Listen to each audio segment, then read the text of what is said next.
Bom dia, nono ano! Como vocês estão? Prontos para mais uma manhã de videoaulas? Hoje é quarta-feira e eu vim apresentar as aulas da videoaula de hoje.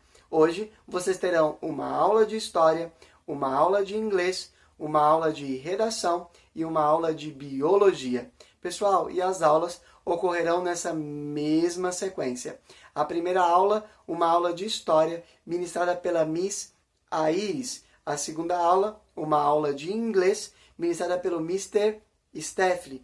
A terceira aula, uma aula de redação, ministrada pela Miss Cristiane. E a quarta aula, uma aula de biologia, ministrada então pela Miss Val. Pessoal, lembrem-se que aqui na descrição do vídeo estão os minutos e os segundos exatos que cada uma dessas aulas começam, junto com as atividades de homework de vocês, ok? Pessoal, me coloco à disposição. Qualquer coisa, podem nos procurar.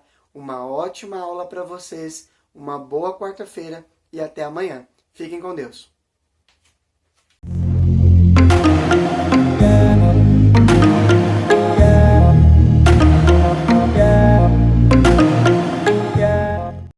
Bom dia, galera!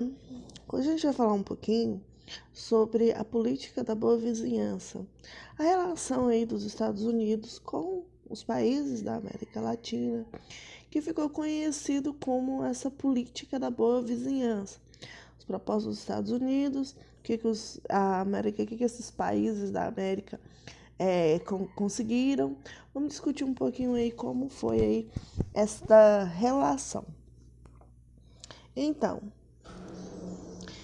com a crise de 29, a Grande Depressão, que nós já estudamos aqui, o presidente, esse presidente aí, Franklin Delano Roosevelt, ele tira a economia americana do quadro de paralisação, de estagnação da economia. Então, foi o Roosevelt e que ele foi eleito com essa proposta, né, uma proposta de intervenção do Estado na economia, que é uma ideologia em que o Estado é importante para fomentar, para encorajar o desenvolvimento econômico em uma economia capitalista. Então foi ele que fez essas propostas e que começou a tirar os Estados Unidos aí dessa grande crise pela qual ela vinha passando. Qual foi a proposta dele? Então ele organiza um plano que ele chama de um plano governamental que ele chama de New Deal, ou seja, né, novo dia ou uma nova programação econômica. Com isso, ele fez frentes de trabalhos de repatriamento de capital. Ele fez também grandes obras públicas, com isso gerou empregos, as obras públicas geram emprego. Ele fez também negociações e acordos com bancos, com indústrias, com o setor agrícola, enfim. Ele fez vários acordos e com isso o Estado ele assume aí um importante papel na recuperação da economia norte-americana. Então, a economia norte-americana, por meio dessas ações, ela foi ganhando fôlego, foi se recuperando, mas tinha aí no caminho desse fôlego, dessa recuperação, a Segunda Guerra Mundial, que já estava às vistas, né? Então, a economia americana, ela vai se desenvolver bastante, já que a situação está um pouco complicada e ameaçada lá na Europa. Lembra que quando nós estudamos sobre a Segunda Guerra, os Estados Unidos ele não entrou de cara na Segunda Guerra. A coisa aconteceu primeiro para depois os Estados Unidos tomar uma posição. Então, como a coisa lá na Europa estava complicada com os estados totalitários, fascismo, nazismo, e havia aí uma composição de forças igual o Japão. O Japão que estava lá unindo força junto com o eixo, e estava aí no caminho, digamos assim, dos Estados Unidos. Tanto que nós vimos que foi exatamente esse confronto Brasil não, Estados Unidos e Japão que fez com que os Estados Unidos realmente entrasse aí na Segunda Guerra, certo? Então, os Estados Unidos começam a se levantar graças também ao fato de que a Europa não está bem, não está passando por um período muito bom, certo, pessoal? Então, aí, como eu estava falando lá nessa questão dos Estados Unidos e do Japão, né? Tinha aí um choque de imperialismo entre os Estados Unidos e o Japão. Isso colocava os Estados Unidos naturalmente em proximidade com os países aliados, ou seja, com a França e com a Inglaterra. Então, o caminho que os Estados Unidos tinha era de concretizar a sua união ao lado aí dos países aliados. Contra os países do eixo, era algo assim natural, justamente por causa dessa tensão imperialista entre os Estados Unidos e o Japão. Aí assim, com a economia voltada para uma produção de armamentos, e o ataque de Pearl Harbor foi o que determinou mesmo a entrada dos Estados Unidos na guerra. Não que já não estaria previsto essa união com os países aliados, mas o que culminou mesmo, que deu fôlego para os Estados Unidos entrar na Segunda Guerra foi o ataque que os japoneses fizeram a Pearl Harbor. E a entrada dos Estados Unidos, os Estados Unidos ele já tinha aí uma relação próxima com alguns governos da América Latina e principalmente com o Brasil. Ou seja, os Estados Unidos, ele entrou na guerra no momento certo, oportuno, mas também ele estava ali cultivando as suas amizades, a sua amizade com os países próximos a ele. Ou seja, os Estados Unidos, na verdade, ele não entra na guerra sozinho, ele entra com esses seus amigos americanos, latino-americanos, junto com ele. Ele foi bastante esperto. Então, no Brasil, como que estava a situação aqui no Brasil? Já tinha estabelecido aí o Estado Novo com o Getúlio Vargas. Lembra do Getúlio Vargas que nós já falamos sobre ele também. Então, já tinha estabelecido aqui no Brasil a ditadura. Só que a ditadura, ela parecia algo mais próxima do fascismo, ou seja, dos italianos que estavam do lado do país do eixo, do que uma proximidade com os Estados Unidos, com os países aliados.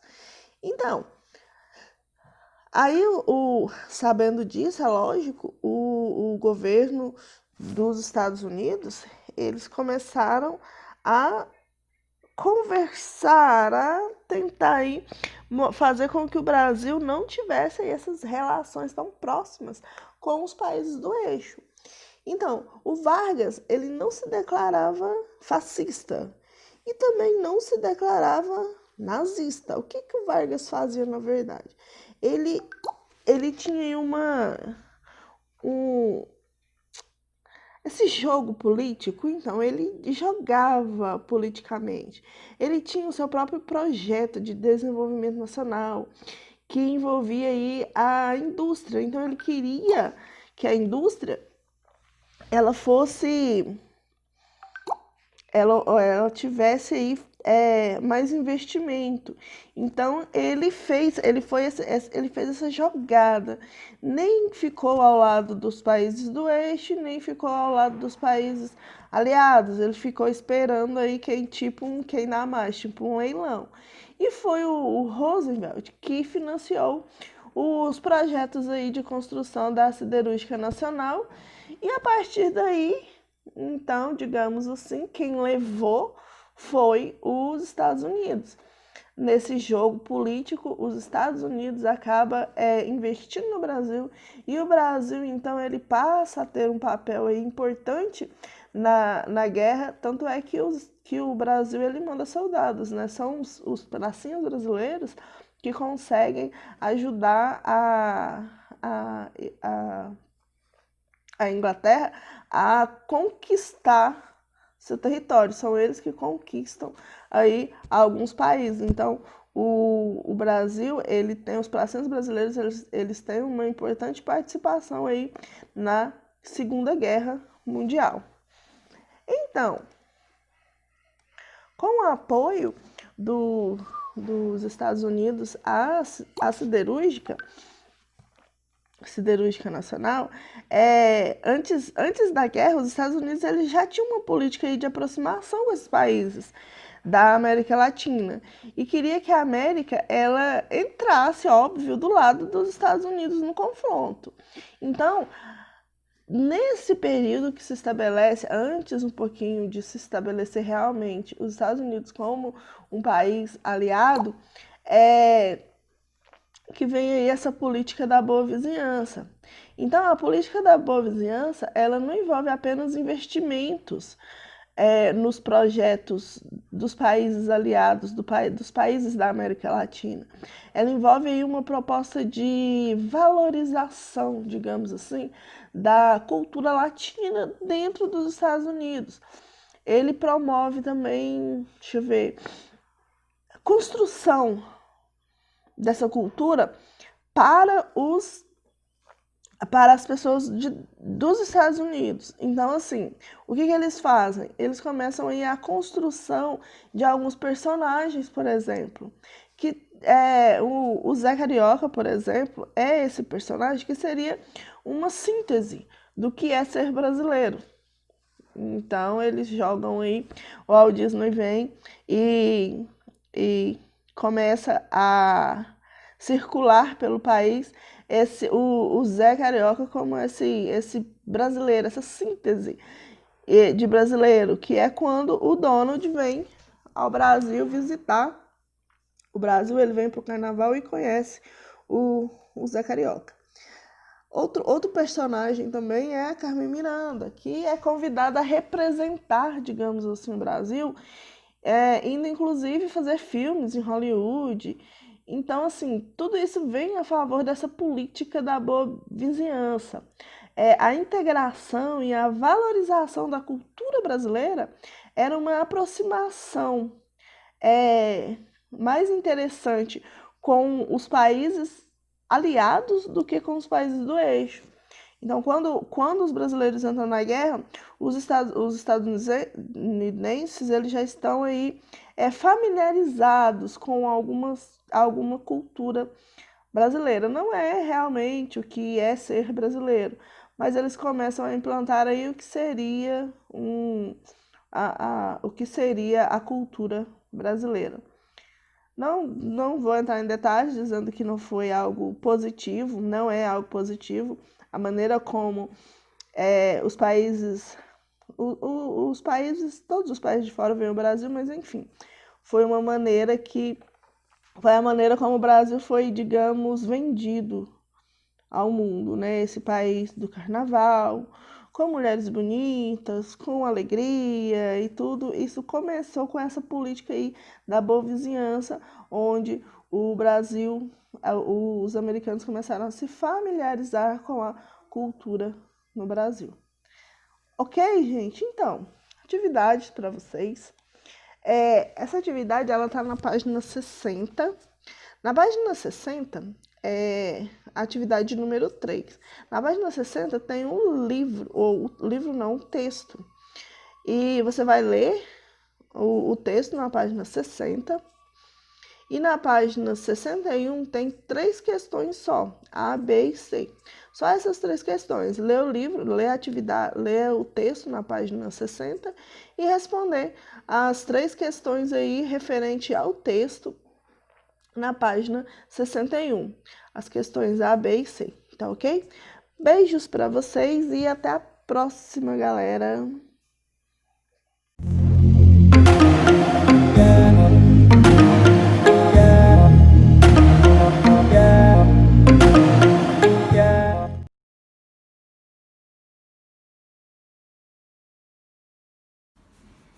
Tudo bem, galera do nono ano? Vamos lá então para nossa aula de hoje, ok? A aula de quarta-feira trouxe para vocês um conteúdo relacionado a suggestion. Nós já começamos a ver esse conteúdo de suggestion lá no oitavo ano e vamos continuar agora, ok? Lembra o que é uma suggestion? Suggestion é uma sugestão, melhor dizendo, um advice, um conselho. Então nós vamos trabalhar com giving advice using should, ok? Eu tenho o should para significar na minha frase, que seria em português a equivalência, deve ou dever. Então eu tenho sempre uma situation, uma situação, e para minha situação eu vou dar um conselho, independente para quem quer que seja, ok? E para o que aconteceu, vou dar o conselho que eu acho melhor para aquela situação em si.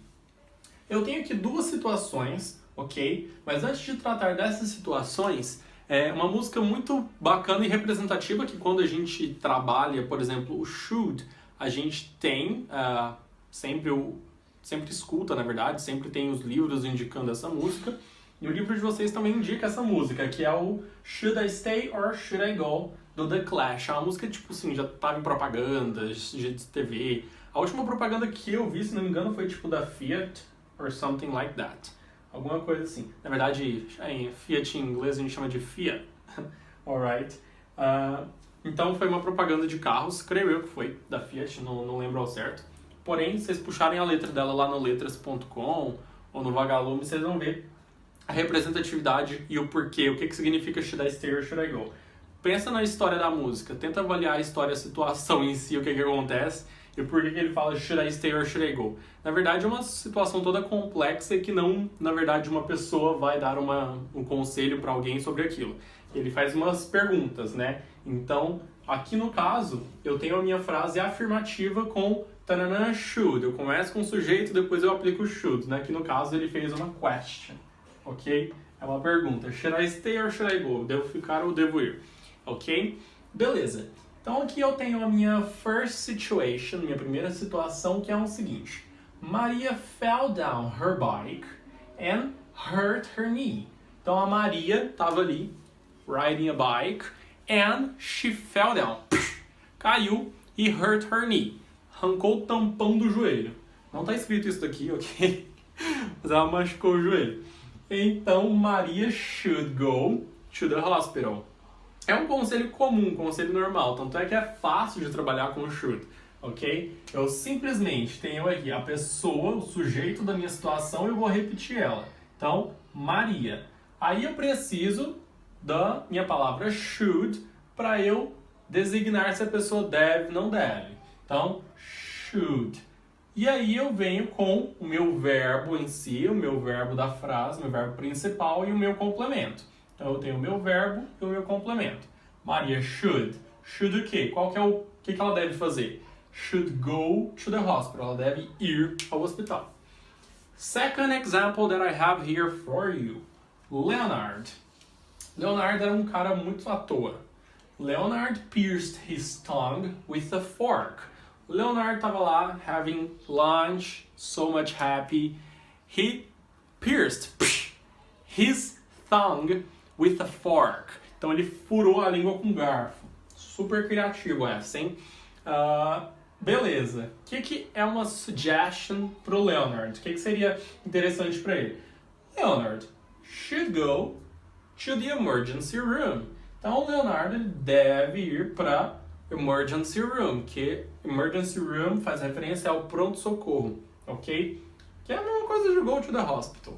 Só mudei para ter um vocabulário extra para vocês, alright? Então, não tem regra, tem uma situação, o conselho é de vocês que vão usar a criatividade para dar o conselho para a pessoa, então não tem certo ou errado, a não ser a questão gramatical que eu vou ter que seguir, ok? E aí é isso que eu vou avaliar quando eu for corrigir as frases de vocês.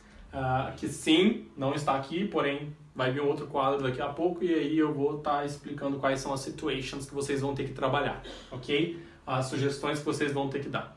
Beleza, então nós temos sempre, sujeito plus should plus qualquer verbo no presente plus complement, mais o meu complemento.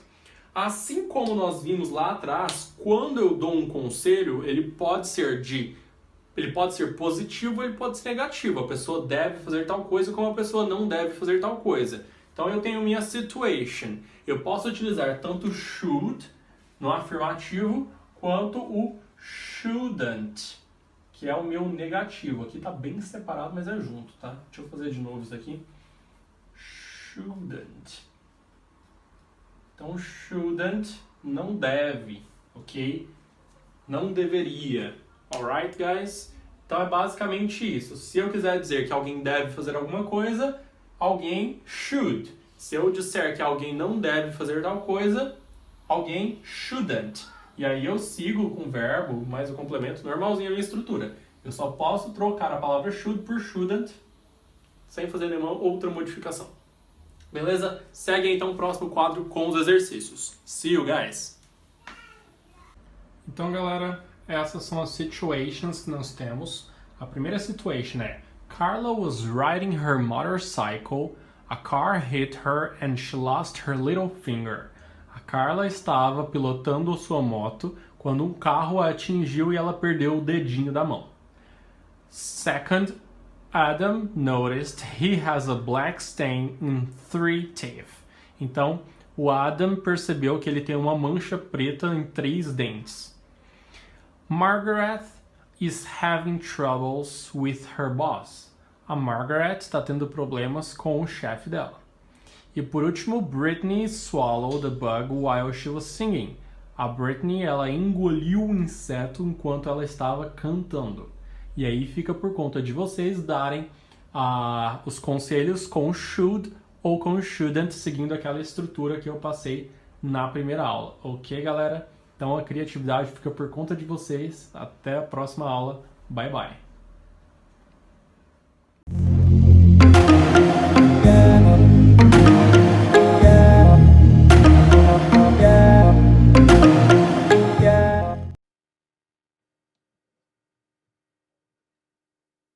Bom dia, nono ano, tudo bem? Espero que esteja tudo ótimo com vocês. Hoje, quarta-feira, eu li uma aula de redação, seguimos aí o nosso horário de aulas presenciais, porém de forma virtual. Hoje nós estaremos corrigindo aí os exercícios da página 83 a 85, que são aqueles exercícios que finalizam aí o conteúdo de sinopse, né, do gênero textual sinopse. Nós já estamos estudando aí, acho que 2 ou 3 aulas já. E após essa correção, eu estarei mostrando aí para vocês essa proposta aí de artigo de opinião que está disponível no Google Classroom. Nós já estudamos esse gênero textual, artigo de opinião. Nós estudamos dissertação, depois nós estudamos o artigo de opinião e depois vieram outros gêneros. Por que eu estou tomando aí no artigo de opinião? Nós temos aí língua portuguesa que é dividida em 3 frentes: gramática, literatura e redação. E as 3 frentes, né, de estudo, de conteúdos e de aprendizado, elas caminham juntas, porque elas estão dentro do eixo maior que é a língua portuguesa. No livro literário que vocês estão lendo, o Saindo da Plateia, que ele é composto por entrevistas, por opiniões. O que nós temos lá? Temos vários temas, vários assuntos. E um dos assuntos que foram abordados, foi até um dos capítulos que nós lemos aí durante as lives, foi sobre a gravidez na adolescência. Então, eu vou aproveitar esse gancho, esse eixo, né, desse capítulo do livro literário que vocês estão lendo, e estarei passando aí para vocês esse artigo de opinião, que tem como um tema aí principal a questão da gravidez na adolescência, tá? Depois da correção eu vou abrir o arquivo, vou ler com vocês a proposta e que vocês estarão fazendo. Então, só para situá-los aí, porque que nós estaremos fazendo um artigo de opinião aí depois da sinopse, tá? É porque eu quero, né, puxar essa ideia que tem no livro literário e colocar ela em prática aqui em redação, tá bom? Então, vamos lá, meninos. Vamos pegar aí os exercícios para que nós possamos aí iniciar as nossas correções. Vou pegar minha caneta aqui. Então vamos lá. Sinopse de filme ou de livro. Em geral, antes de ir ao cinema ou adquirir um livro, a fim de orientar nossas escolhas, recorremos às sinopses. Para saber mais sobre esse gênero textual, leia as sinopses de um filme e de um livro, de ficção científica. Então, aqui, esse que eu já li com vocês na aula passada, eu li tanto a sinopse do filme quanto a do livro, tá? Então, agora nós já iremos passar para os exercícios, tá bom? 1. Em que veículo de comunicação foram publicadas as sinopses? Que veículo que foi vinculado?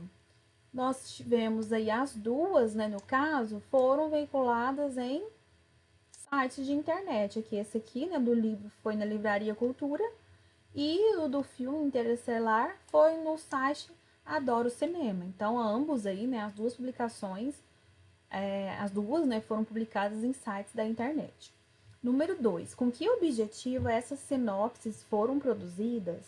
Então, qual foi o objetivo? Foi de apresentar, né, uma síntese, um resumo aí do filme e do livro, né, com o objetivo principal aí de chamar a atenção, né, de despertar o interesse aí das pessoas, tanto para assistir o filme quanto para ler o livro.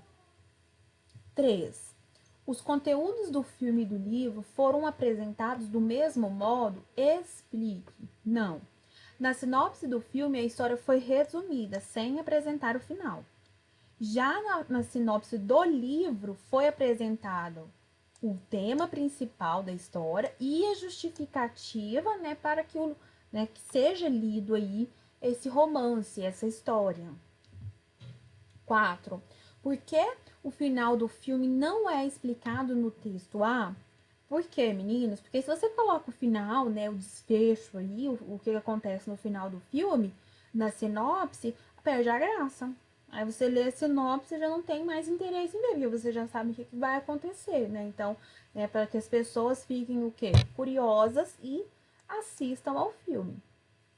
5. O que as estrelas indicam nas sinopses? Indicam o quê? A avaliação, né, das pessoas que já assistiram o filme ou leram o livro. Então, quando, por exemplo, no Netflix, quando você assiste um filme, tem lá, né, para você colocar um joinha, né? É um sinalzinho assim do dedo fazendo joia. Então, se você gostou, você coloca o joia. Se não gostou, coloca o joinha de cabeça para baixo. E tem a mesma função, né, aí, né? Então, a função das estrelas aí é indicar a avaliação aí de quem leu ou assistiu. É o filme ou o livro. 6ª questão.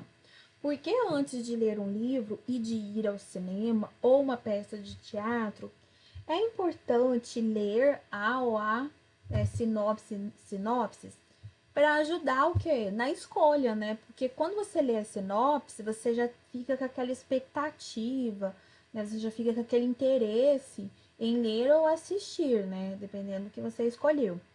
E aí, evitando assim, né, que você escolha algo que às vezes você não goste, porque às vezes você lê um título de algum filme, de uma peça teatral, de um livro, o título talvez nem chame tanto a sua atenção, e talvez você ou talvez aquele que não chame sua atenção realmente é o que você gostaria de ver e o que te chamou a atenção, né? Isso falando do título, sem ler a sinopse, não lhe agradaria. Então, a sinopse, né, é importante você ler, porque você já vai sabendo mais ou menos o que é o tema, né? Você já fica por dentro, assim, de alguns detalhes, e aí você decide, isso aqui tem a ver comigo, então eu vou assistir ou eu vou ler. Esse aqui não tem, então eu já vou descartar, tá? Por isso que é importante. Agora, meninos, eu estarei mostrando para vocês a proposta de artigo de opinião. É essa aqui, tá? Então, né, atividade de redação, 9º ano, para o dia 3 de junho, hoje, quarta-feira. Olha só, gravidez fora de hora, adolescência em risco. Gravidez acidental na adolescência é um grande conflito para os jovens e sua família. Tenha ela ou não recursos financeiros, ou seja, pode ser uma pessoa de classe financeira alta, uma pessoa rica, ou pode ser uma pessoa com condição financeira baixa, né? ambas as classes aí vão sofrer, né? Vão ter algum tipo de... vão ter problemas, né? O que fazer após a descoberta? Gostem ou não, alguns casais são obrigados a uma união precoce e pouco duradoura. Às vezes, a entrega do filho para a adoção é uma saída. Quanto aos abortos, por serem ilegais, podem se tornar procedimentos de risco, sem falar nas convicções religiosas. Qualquer que seja a solução, especialistas insistem nos traumas psicossociais dos principais envolvidos em suas vidas futuras. Qual a sua opinião sobre esse problema social? Elabore um artigo de opinião considerando as ideias a seguir.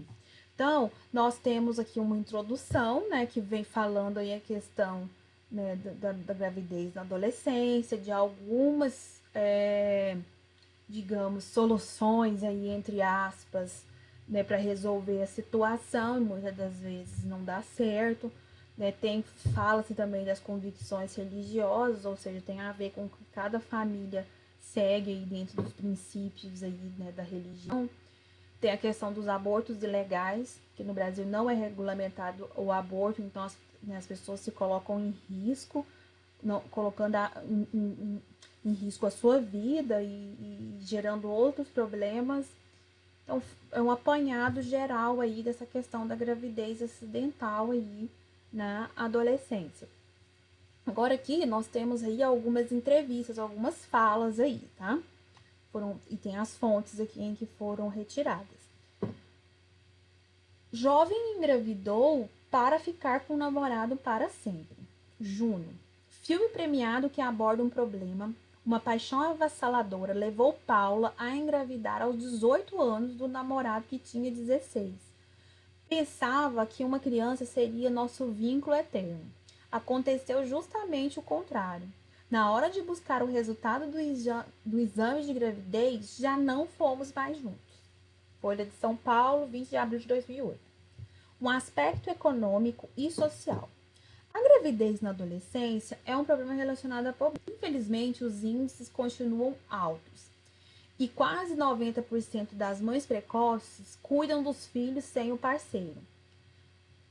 Se só informações não basta, a solução apontada por especialista é despertar nos adolescentes, meninos e meninas, o interesse pelo futuro para quebrar esse ciclo, já que a evasão escolar cresce e a vida profissional adiada, aumentando ainda a exclusão social, ou seja, para de estudar para cuidar do filho e aí tem uma vida profissional adiada, porque aí você não consegue concluir o segundo grau, né? O ensino médio, segundo grau, tô lá nos anos 90, o ensino médio, e aí você não consegue entrar para a faculdade, e aí o jovem, né? A jovem tem essas questões, e aí aumenta essa questão da exclusão social, ou seja, fora do mercado de trabalho, fora das instituições educacionais, ou seja, não está estudando, não tá, né, sobre uma situação aí de dificuldade.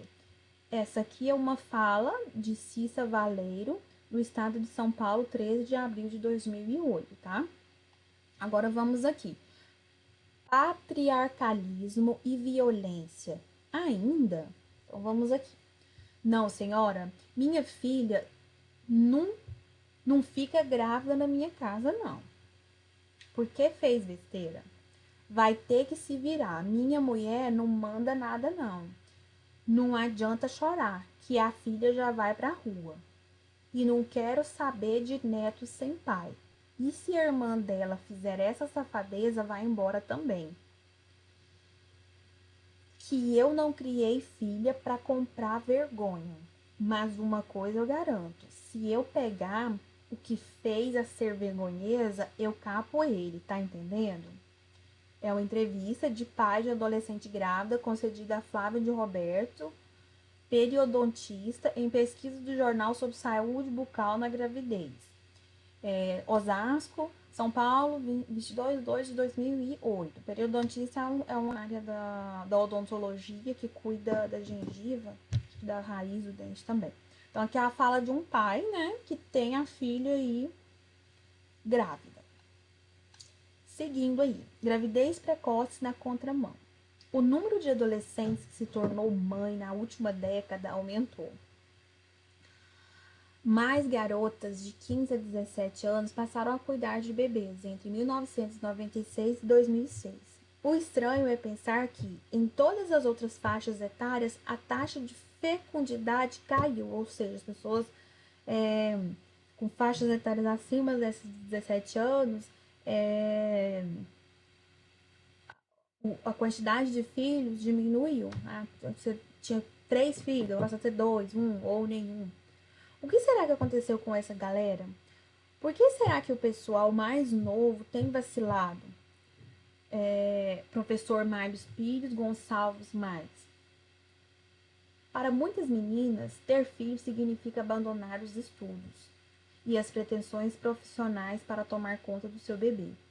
Será que essa é uma opção consciente ou um descuido impensado? Nesses tempos em que a gente fala tanto de camisinha e métodos contraceptivos, não dá para dizer que gravidez vem de falta de informação.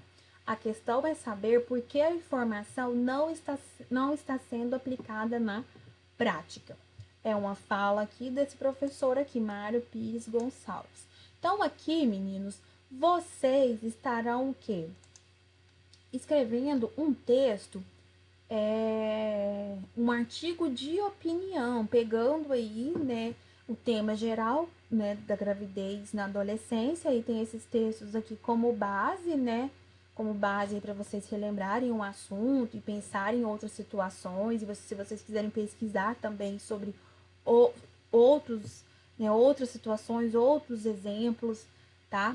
Fiquem à vontade aí para que vocês elaborem o texto, né, de vocês. Então, o seu texto deve ser escrito aí na modalidade curva portuguesa, tá?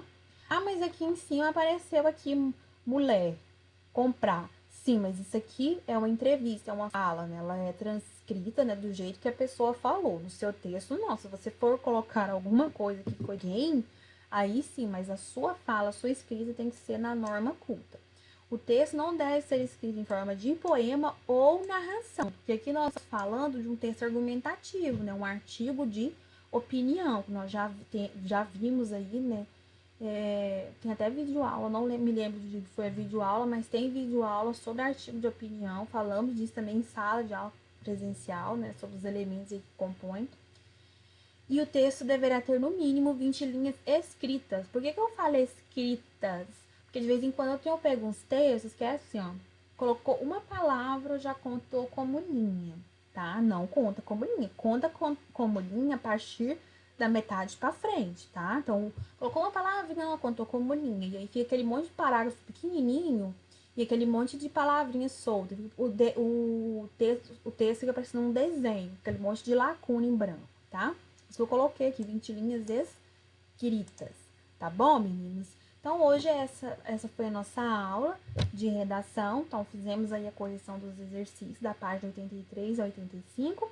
Eu expliquei para vocês aí a produção de texto, né, que está disponível no Google Classroom, que é um artigo de opinião.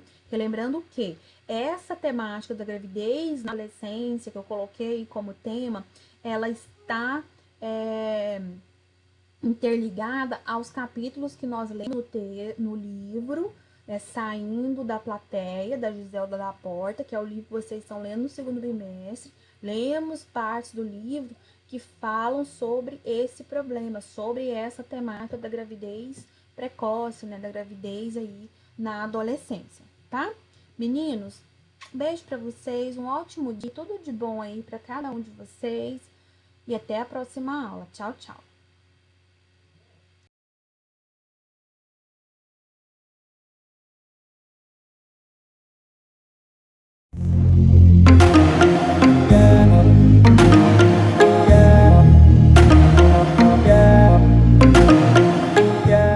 Olá, meus queridos do 9º ano, tudo bem?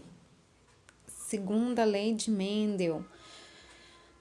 Vamos para reforçar a teoria, né? Que é a lei da recombinação gênica ou lei da segregação independente. E amanhã, na nossa live, às 11 horas, nós teremos resolução de exercícios. segunda lei de Mendel, né? Ela acontece durante a formação dos gametas. Aí a separação dos alelos de um par, né? Ela é independente da separação dos outros pares de genes. Meninos, a segunda lei, né, que é durante a formação dos gametas, isso ocorre na meiose, lembra? Que na formação dos gametas acontece a meiose, então é nesse processo que eu tenho a separação dos genes, então é uma separação independente. Essa segunda lei, né, que é a independência de 2 ou mais pares de genes, acontece da seguinte forma, olha lá, é lá no núcleo da célula eu tenho os homólogos, né, o par A e o par B. Nesses homólogos, eu vou ter o locus A. Nesse locus A, eu vou ter genes com 2 alelos para um caractere. E no locus B, eu vou ter genes com 2 alelos que vai me dar um caráter 2, certo? Então, eu tenho locus, né? Nos mesmos locus, os caráteres, e eu vou ter os alelos deles. Então, na segunda lei, né, que ele é chamado de segregação independente, a herança de 2 ou mais características ou fatores, né, segregados na formação das gametas, eles não se fundem no híbrido, mas se distribui independente nos gametas segundo todas as combinações possíveis. Então, eu vou ter vários tipos de combinações. Parem, pausa o vídeo agora, gente, e anota essa lei, tá? Escreve aí no seu caderno para você não esquecer que eles não vão se fundir, não vai acontecer como do híbrido, né? O que é um híbrido? Por exemplo, uma flor branca com a flor vermelha ao cruzar dá uma flor rosa, certo? Nós temos alguns casos de híbridos. E na segregação independente, na segunda lei, não se entra esse híbrido, tá? Olha lá para vocês verem, eu tenho cromossomo lá, vou falar pelas cores, tá? O rosa, o vermelho, o azul escuro e o azul mais claro. Vocês viram que eles se organizam independente? Se vocês prestarem atenção, o rosa com o vermelho é para a mesma característica. E os 2 azul para outra característica. Então, o que eles fazem? Eles misturam, tá? É aquilo que eu falei para vocês, que a gente faz a mistura dos genes lá pra gente jogar no quadro, tá? Olha, então, na segunda lei de Mendel eu tenho o dihibridismo, certo? São 2 alelos para características diferentes, tá? Então, os genes 2 ou mais, né, são transmitidos aos gametas de forma totalmente independente um em relação ao outro. A segunda lei também é conhecida como a lei da segregação independente, tá? Porque uma característica não depende da outra.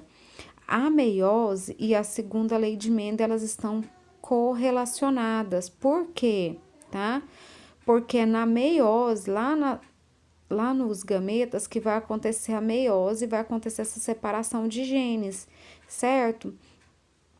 Então, a segregação independente postulada por Mendel só é válida para os casos em que os genes estejam localizados em cromossomos diferentes, em cromossomos não homólogos. Então, lá eu tenho o azim para a cor amarela, azão para cor amarela, azim para cor verde, bezão para lisa e bezim para rugosa. Olha lá para vocês verem nos genes, eu tenho AB, azão com bezão, azim com bezim, azim com bezão e azim com bezim. Então, dos genes azão, bezão, vai me dar quais grupos de genes? Olha, azão, bezão. Lembra que eu pego a primeira letra com a terceira, a primeira com a quarta. A segunda com a terceira, a segunda com a quarta. Do mesmo jeito foi com azim, bezim e azão, azim, bezão. Segunda lei, tá? Cruzamento de híbrido. Nesse caso, Mendel, o que ele analisou? Ele analisou duas características das sementes de ervilha. Ele analisou a cor e a forma. A cor, se ela era verde ou amarela, e a forma, se ela era lisa ou rugosa. Então, na primeira geração, que é a chamada geração parental, ele verificou as ervilhas lisa e verde, e depois cruzando com as ervilhas rugosa e amarela. Na geração F1, ele teve 100% de ervilhas lisas e amarelas. Ele pegou essas ervilhas, né, e fez o retrocruzamento, que é aquela que ele fez a polinização cruzada entre elas, né? E aí ele teve 315 amarelas lisas, que deu uma porcentagem de 9 para 16. 108 lisas e verde, que deu uma proporção de 3 para 16. 101 rugosa e amarela, 3 para 16. 32 rugosas e verde, que é 1 para 16, totalizando 556. Gente, na época de Mendel não tinha as tecnologias, ele contou, tá? Uma por uma dos seus resultados, tá? Ele foi separando, ele foi contando. Ele fez isso várias vezes, não foi uma vez. Ele não pode fazer o experimento uma vez e utilizar ele. Então, ele foi feito várias vezes até ele ter, né, mais ou menos os dados lá, né? Terem certeza dos seus dados, para ele poder, né, como é que fala? Efetivar as suas teorias, né, terem fundamentos. Então, ele deduziu que a segunda lei de Mendel, né, na sua segunda lei, em que as proporções aparecem 9 para 3, para 3 para 1, né? Simplesmente é uma combinação aleatória em duas proporções independentes, 3 para 1, certo? Né? Então, ele tem lá, né? Se eu somar as lisas, eu vou ter uma proporção de 3, né? As rugosas para 1, as amarelas 3, né? E as verdes 1. Olha lá como que ele fez, né? O cruzamento dos gametas, né? Lá, igual eu fiz na nossa live de quinta-feira. Só que lá eu usei outras letrinhas, né? Na verdade, eu usei outro exemplo. Então, lá, por exemplo, Rzão, Rzão, Vzão, Rzão, Vzão. Então, fica Rzão, Rzão, Vzão, Vzão. Viu que eu vou utilizando? E aí, eu vou estar aparecendo, ó. As vermelhas são as ervilhas que tem o genótipo. Esse genótipo, tá vendo? Com característica dominante. Tem a presença pelo menos de um Rzão e um Vzão. Aí, esse total dá 9. Se a gente contar as vermelhas, eu tenho 9 ervilhas lisas e amarelas. Verde, eu tenho 3 lisas e verdes. Azul, aparece 3 rugosas e amarelas. E rugosa verde, eu tenho 1. Por quê? Porque a característica rugosa, ela é recessiva e a verde, ela é recessiva.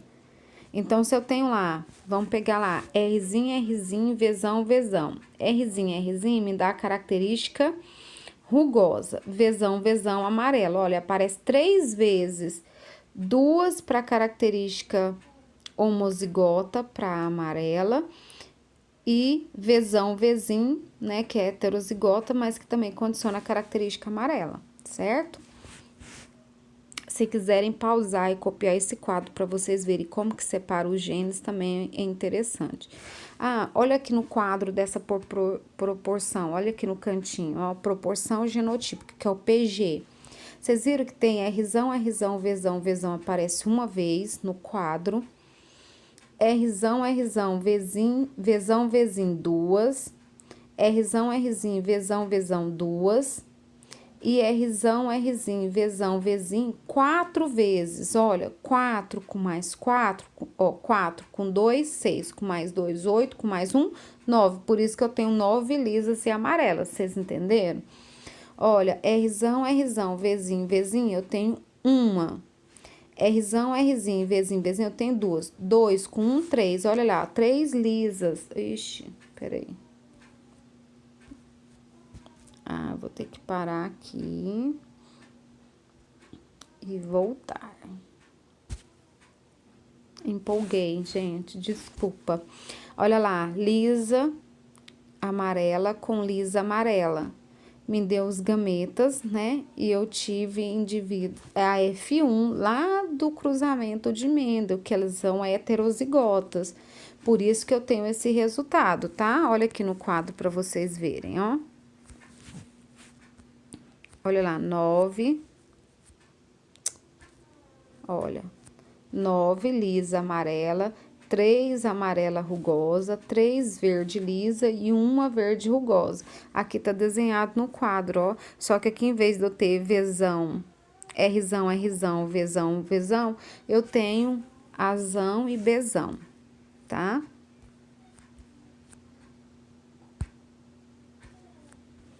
Olha, segundo a lei de Mendel, ela é válida para os genes que se encontram em cromossomos não homólogos, tá? Azão, Azim, Bzão, Bzinho, eles são alelos, mas são em cromossomos não homólogos. Vê aí que um tá azul, o outro tá verde.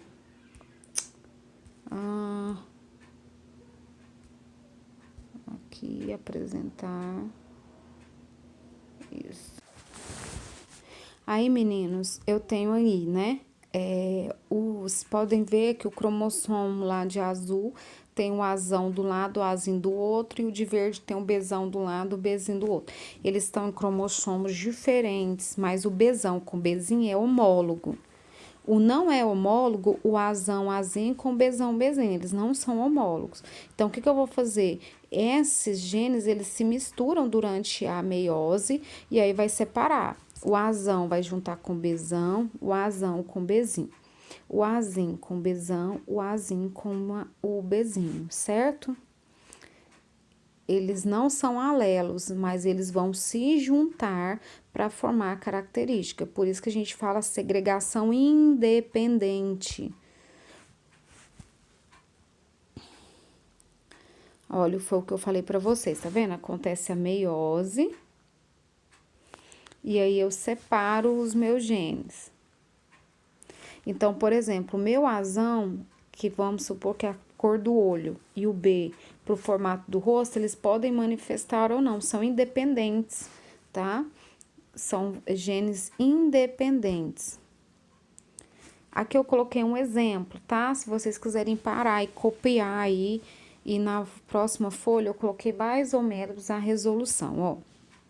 Lobos de orelhas soltas são determinados por um alelo dominante azão, enquanto os lobos de orelhas presas aderentes são determinados pelo alelo recessivo azinho. O redemoinho no sentido horário no alto da cabeça é determinado por um alelo dominante cesão. E o redemoinho anti-horário é determinado pelo seu alelo recessivo cesinho. Um homem azão azinho, cesão cesinho, é casado com uma mulher de genótipo igual ao seu. Ou seja, então a mulher é azão azinho, cesão cesinho. Qual a probabilidade de terem uma criança de lobos de orelhas soltas e redemoinho sentido horário? Então, lobos de orelha solta por um alelo dominante azão. Então, ele quer lobos de orelhas soltas e redemoinho no sentido horário. Então, ele quer um indivíduo azão, azão, cesão, cesim. Vamos lá. Azão, orelha solta, azinho, orelha aderente. Cesão, sentido horário, redemoinho, né? E cesinho, anti-horário. Aí, eu vou pegar os genes e vou separar, igual a gente fez na aula passada. Se vocês quiserem, quinta-feira a gente faz a resolução desse. E aí, eu junto azão com azão, azão, azão, cesão, cesão. Fiz. A característica que ele quer é a orelha solta e redemoinho em sentido horário. Então, a orelha solta, o indivíduo pode ser azão ou azão. Para o sentido horário, pode ser cesão ou cesão. Se eu olhar aí essas características, me aparece 9. Como eu tenho 16 resultados, olha aqui, ó, nesse quadro aqui, ó, onde está circulado, eu tenho 16 resultados. Então, eu coloco 16 embaixo. E eu vim aqui e peguei todos os caracteres que eu quero. Azão ou azinho com cesão ou cesão. Me deu 9, então eu tenho 9 sobre 16, certo? Vou colocar um exercício para vocês lá na plataforma, só para testarem. E aí eu coloquei aí, né, viva a diversidade humana, né? Graças aos genes, aos alelos, os cromossomos, né, as características dominante recessiva, nós temos o nosso genótipo e o nosso fenótipo, né? E aí nós temos a nossa diversidade. Graças a Deus a gente tem, né, essa diversidade, aí nós não somos todos iguais, né? E é isso que tem graça no mundo, as pessoas serem diferentes uma da outra, porque a gente acaba aprendendo com o outro e passando ensinamentos. Eu vou colocar 2 exercícios na plataforma para vocês também tentarem fazer, tá ok? Beijos e até na aula de quinta.